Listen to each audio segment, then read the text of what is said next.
আসসালামু আলাইকুম, সবাইকে ওয়েলকাম জানাচ্ছি। সকাল সকাল লিফট থেকে আরম্ভ করলাম ভিডিওটা। সকালে যাচ্ছি হাঁটতে, অনেক দিন হাঁটতে যাই না।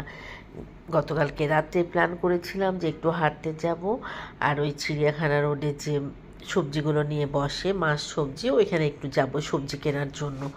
তো ওখানে যেয়ে দেখি যে যেখানে বসে, এর আগে তো আমি দেখেছি অনেকগুলো দোকান থেকে, এখন দেখলাম কয়েকটা দোকান। আমার কাছে মনে হয়েছে যে অনেকে আসে নাই না, এখনও তো ঢাকায় তো লোকজন তেমন আসে নাই, এই জন্য মনে হয় সবজির বাজারও কম। আর তারপরে যেখানে আগে বসতো ওখানে এখন বসতে দেয় না। এটা নাকি ইলেকশনের আগের থেকেই এই নিয়মটা করেছে, তো রাস্তার অপোজিটে একটু বসে। এই দেখেন এই শোলা কচুটা দেখে আমার নিতে ইচ্ছা করেছে, কিন্তু আমি নিতে পারি নাই, কারণ আমার বাসায় এখনও আমার খালা আসে নাই। তো এইসব কারণেই চিন্তাভাবনা করে আর নেই নাই। লাউ তো বাসায় রয়েছে দেখে লাউ নেই নাই। এই জন্য আজকে সকাল সকাল গতকালকে ভাবছি যে সকাল সকাল বেরোবো, একটু সবজি নিয়ে আসবো। তো যাই হোক, তেমন সবজি নিতে পারি নাই, কারণ সবজিগুলো আমার তেমন পছন্দ হয়নি। অল্প কয়টা সবজি ছিল। পুঁই শাক আমার সবচেয়ে পছন্দের শাক, কিন্তু পুঁই শাকের ভিতরে যে পোকা হইলে যেমন হয় না, পোকা এরকম ছিদ্র ছিদ্র, এই জন্য ওইটা নেই নেই। পরে পাট শাক নিয়েছি। একবার ভাবলাম পাট শাক কী দিয়ে রান্না করব, ভাজি করব নাকি মসুরির ডাল দিয়ে রান্না করব, এটা এখনও পর্যন্ত চিন্তা করছি, জানি না কি করব। তারপরে পটল নিয়েছি মাছ দিয়ে রান্না করার জন্য। আর সজনা ডাঁটা 2 দিন পর পর খেয়েছি, একদিন মসুরির ডাল দিয়ে খেয়েছি, একদিন সজনে আলুর ঝোল খেয়েছিলাম, এই জন্য এখন আর খাবো না। করলা বাসায় আছে, করলাও 2 দিন খাওয়া হয়েছে। পরে ডাব খেলাম, একদম কচি কচি ডাব। ডাবের দাম মনে হলো আমার কাছে যে অনেকটাই কমেছে, 130 টাকা করে নিয়েছে ডাব। কচি একটা ডাব। বললাম মামা আমাকে একটা কচি ডাব দিবেন, যাতে ডাবটা বেশি মিষ্টি না হয়। পরে ওই ডাব খেয়ে পরে বাসায় আসছি যে না, আগে এটাকে মানে বেছে নেই শাকটাকে। পরে শাকটাকে বেছে এখনও রাখা আছে, দেখা যাক ডাল দিয়ে রান্না করব না শাক দিয়ে রান্না করব, আপনাদেরকে জানাবো। আর এই যে তরমুজ রাত 3টার সময় আমি খেয়েছি, পরের টেবিলটা এখন সকালে পরিষ্কার করছি যে আপনাদের ভাই ঘুমের থেকে উঠলে আমাকে বকা দিবে। আমার বাসায় তরমুজ আমি সচরাচর এই জন্য আনতে চাই না। তরমুজ একবার বাসায় আনলে যতক্ষণ পর্যন্ত এটা শেষ করব না, এটা আমি খেতেই থাকবো। রাত 3টায় ঘুম ভাঙছি, উঠে তরমুজ খেয়েছি। এদিকে ভাবছি আজকে রুটি খাবো না, ভাতও ছিল একটু, 2 দিনের ভাত ছিল, এই জন্য ভাতটাকে ভাবলাম যে ভাজবো। তার আগে শাকটা ভেজে নিয়ে বেছে নিয়েছি আর কি। পরে যে নর্মাল যে ভাজা ভাতটা সবাই আমরা করি, ওই নর্মালটাই আজকে ভেজেছিলাম, যে ডিম ভাজা দিয়ে। আর এই ভাজা ভাতটা দিয়ে খাবো। এদিকে বেশি করে পেঁয়াজ কাঁচামরিচ ধনেপাতা দিয়ে ডিম ভেজেছি।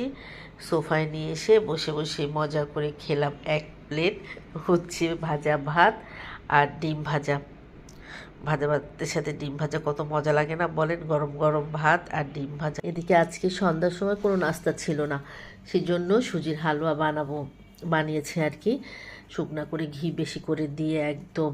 তো ওকে আপনাদের ভাইকে জিজ্ঞাসা করলাম, এদিকে ও আবার চা বসা দিচ্ছে নাস্তা খাওয়ার আগে, ও রং চা খায়, আর আমার তো দুধ চা লাগে। সকালে তো ডেফিনেটলি আমাকে খেতেই হবে দুধ চা। আর বেশি গরম পড়লে আমি বিকালে তেমন খাই না চা, তবে আজ কয়েকদিন ধরে আবার খাচ্ছে। একটু ওয়েদারটা ঠান্ডা ঠান্ডা, কত ভালো ওয়েদার। মাঝে মাঝে মনে হয় যদি সারা বছর এই ওয়েদারটা থাকতো কত ভালো হতো না বলেন। আমার প্রচণ্ড গরম লাগে।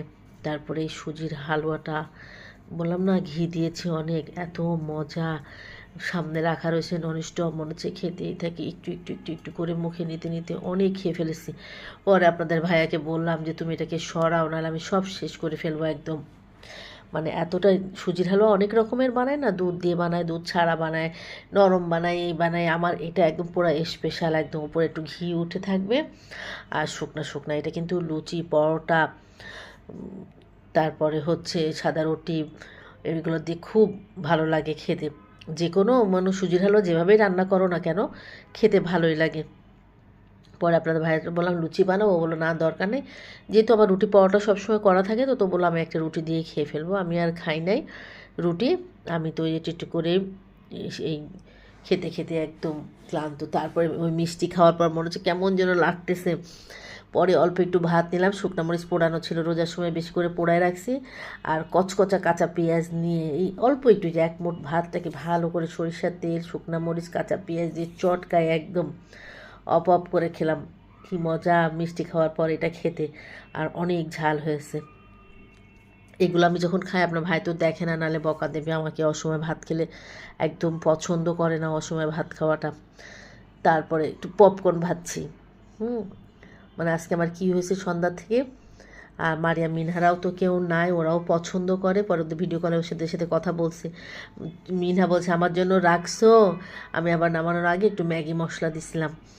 তো মিনা আমাকে বলছে আমার জন্য ম্যাগি মশলাটাও রাখছো। আমি বলছি যে হ্যাঁ আমি রাখছি, তুমি টেনশন করো না, আমি রাখছি, আছে আমার কাছে ম্যাগি মশলা। পরে ওরা ইনশাল্লাহ কালকে মনে হয় ওরা নানু বাসার থেকে আসবে, তো তখন আসলে কালকে বা পরশু যেদিনই হোক সেদিনই আর কি ভেজে দিব।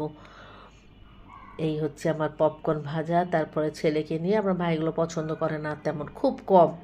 যেহেতু রুটি আর সুজির হালুয়া খেয়ে ফেলেছে না, সে কারণে ও আর মনে করেন কিছুই খাবে না, আবার রাত্রে ভাত খাবে অল্প। তো ছেলেকে ডাকলাম যে আসো খাবে, ও সুজির হালুয়া খেয়েছে। ওর তার আগে আর ভাজা পোড়া বাইরের থেকে পুরি নিয়ে আসছে, ওইটা আবার সে খেয়েছে, পুরি বেগুনি এগুলো খেয়েছে। পরে ওকে আমি ডাকছি যে আসো খেয়ে দেখো, এত মজা হয়েছে। যেহেতু আমি দিয়েছি এতে, সরি ম্যাগি মশলা দিয়েছি। পরে আসছে, ওই যে আসে না ছেলেপেলে দেখে না খাবো না খাবো না বলে, কিন্তু একবার খেতে থাকলে তো আবার খেতেই থাকে। তো আমার ছেলের অবস্থা ওই রকমই আর কি। বলছিল প্রথমে যে খাবে না, তারপরে তো ননস্টপ খেয়েই যাচ্ছে সে।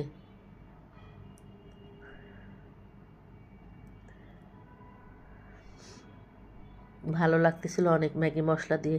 আমার ছেলের সাথে আবার শিখেছি ম্যাগি মশলার সাথে ফ্রেঞ্চ ফ্রাই বাসায় ভেজে ওতে যদি আবার ম্যাগি মশলা দিয়ে খাওয়া হয়, সেদিন আমাকে ও খাওয়াছে। রাত্রে 12টার সময় মা ছেলে মিলে এটা খেয়েছি, অনেক ভালো লাগছে। সবাই ভালো থাকবেন, আল্লাহ হাফেজ।